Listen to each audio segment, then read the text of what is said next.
तो आज का जो हमारा शेयर रहने वाला है वो है REC limited and the second share will be आपका PFC लिमिटेड। ओके, अब देखो दोनों ही शेयर में आज बेहतरीन जंप देखने को मिला।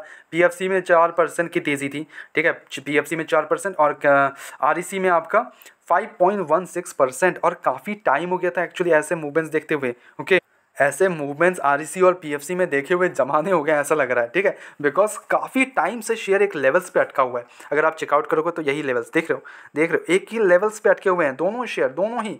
अभी जाके ये जो ब्रेक दिया है ना, ये बहुत ही बेहतरीन है, ये सबसे ज़्यादा पसंद आया मेरे को, ठीक है, बिकॉज आज सिंगल डे पे 5.16%। The reason behind this actually क्या हुआ, कंपनी ने यहाँ पे पोस्ट मार्केट के टाइम पे ही इन्होंने अपना अनाउंसमेंट कर दिया। क्या अनाउंसमेंट कर दिया, कुछ चीज़ें यहाँ पे अनाउंस की है कंपनी की तरफ से, मैं आपको पूरा मोटा मोटी समझाता हूँ। ओके, तो पोस्ट अर्निंग के बाद शेयर थोड़ा सा गड़बड़ाया था। जैसे ही इसके अर्निंग्स रिलीज हुए थे REC के, उसके बाद थोड़ा सारा शेयर गड़बड़ाया था। आई थिंक अराउंड 17 को इन्होंने 17 के अराउंड रिजल्ट्स आए थे कंपनी के, तो उसके बाद शेयर थोड़ा डिक्लाइन देखने को मिला।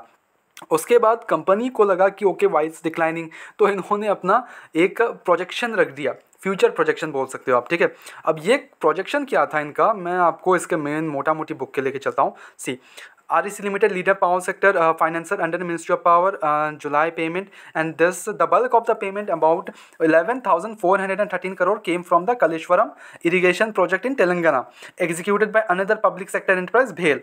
The prepayment has squeezed the growth in the size of the loan book to 6.6% from a potential growth of 16.6% growth, ठीक है, जो कि मोटा मोटी समझ लो आप 16.6% का होने वाला था, बट 6.6% का ही रह गया। अब however there be no such pre payments in the remaining 2 quarter, जो अगले 2 क्वार्टर्स आने वाला है इस पे ऐसा कुछ प्री पेमेंट है नहीं, तो हमें बड़ा मूवमेंट्स देखने को मिल सकते हैं, ठीक है। समझो चीज़ों को, 2 क्वार्टर्स में कुछ भी प्री पेमेंट्स नहीं है।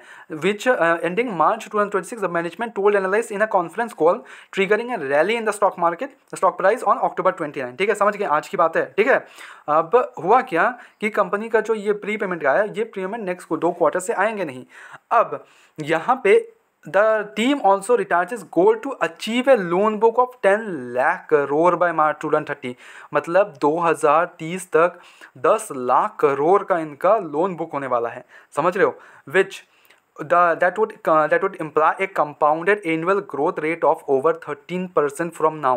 13% faster than the growth rate of last few years. Okay, with a market capitalization of around 97,000 crore का had a loan book of 5 lakh crore. Okay, 5 lakh crore का इनका अभी का लोन बुक चल रहा है। At the end of March 2025 तक इनका 5 लाख करोड़ का इनका टारगेट है लोन बुक का।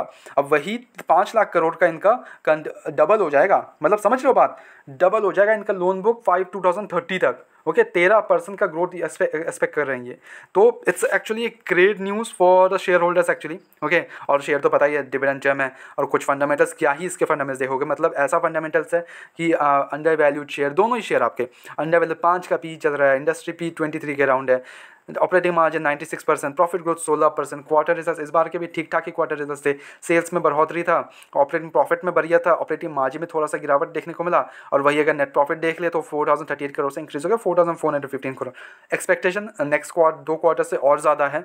अर्निंग पर शेयर 15.33 से इंक्रीज हो गया 16.7 नेक्स्ट 2 क्वार्टर से, और थोड़ा एक्सपेक्टेशंस है। इन्वेस्टर्स का भरोसा देख ले तो 52% प्रमोटर्स की होल्डिंग है, FIs की होल्डिंग 17% है, DIs की होल्डिंग 15% है, गवर्नमेंट की होल्डिंग 0.05% है, पब्लिक की होल्डिंग 13% है। तो क्या मतलब ऐसा शेयर कहाँ मिलता है, इतना बेहतरीन फंडामेंटल्स वाला शेयर, ठीक है ना, रिस्क है ही नहीं भाई। एनर्जी सेक्टर में काम करती है दोनों कंपनी, आप किसी में, दोनों में से किसी को भी उठा लो आप, ठीक है, किसी को भी उठा लो, बाय ऑन डिप करते जाओ जितना हो सकता है, छोड़ना नहीं है ऐसे शेयर्स को, ठीक है, ऐसे शेयर्स को बिल्कुल भी नहीं छोड़ते।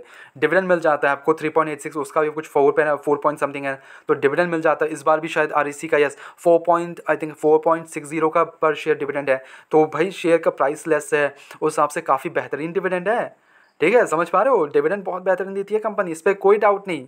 ओके, तो मार्केट कैप इसका पावर फाइनेंस का हालांकि 1,35,000 करोड़ का मार्केट कैप, स्टॉक का पी अंडर वैल्यूड है, वही operating margin 97, profit growth 17%, quarter results June quarter सितंबर क्वार्टर के रिजल्ट्स आएंगे आपके, अभी तक अपडेट नहीं किए हैं, जैसे आता है मैं लेके आ जाऊँगा, उसका चिंता मत करो आप। रेवेन्यू में ग्रोथ है, ओके, फाइनेंसिंग प्रॉफिट 8,000 करोड़ से इंक्रीज होकर 11,000 करोड़, 36% से इंक्रीज होकर 39% जून क्वार्टर में। फाइनेंसिंग मार्जिन में वही नेट प्रॉफिट 7,000 इंक्रीज 7,182 करोड़ से इंक्रीज होकर 8,981 करोड़ टेस्टोस्टेरोन, बढ़िया jump net profit, everything is growing like literally बेहतरीन रिजल्ट्स, इस पर कोई डाउट नहीं। इन्वेस्टर्स का भरोसा देख लो आप, 55% प्रमोटर्स की होल्डिंग है, 18% एफ की होल्डिंग है, डीआईएस की होल्डिंग यहाँ पे 16% है, पब्लिक की होल्डिंग यहाँ पे ओनली 9% की होल्डिंग है, ठीक है। तो रिटेल इन्वेस्टर्स काफ़ी कम है, मेरे को ज़्यादा कन्विक्शन लगता है ऐसे शेयर्स में जहाँ पे एफ और डीआईएस की होल्डिंग अच्छी खासी और कम हो पब्लिक की holdings, okay. Now why this is a great share, I would say why I am saying this because देखो ये लॉन्ग टर्म फ्यूचरिस्टिक शेयर्स हैं, ठीक है, लॉन्ग टर्म के लिए होल्ड कर सकते हैं इसको। भाई लॉन्ग टर्म मतलब मैं बोल रहा हूँ आज से 5 to 10 ईयर्स बहुत बेहतरीन पैसा बना के देगा, इस पर कोई डाउट नहीं। एट द सेम टाइम इसके जो भी आपके फ्यूचरिस्टिक है 10 का फेस वैल्यू चल रहा है, तो इन फ्यूचर बोनसेस या फिर स्प्लिट्स वो आ सकते हैं, तो यहाँ पे शेयर्स इंक्रीज होंगे। डिविडेंड तो वैसे ही प्रोवाइड करती है कंपनी, डिविडेंड में क्या ही बेहतरीन डिविडेंड, एक शेयर में 4-4, 5-5 रुपये पर शेयर डिविडेंड दे देती है।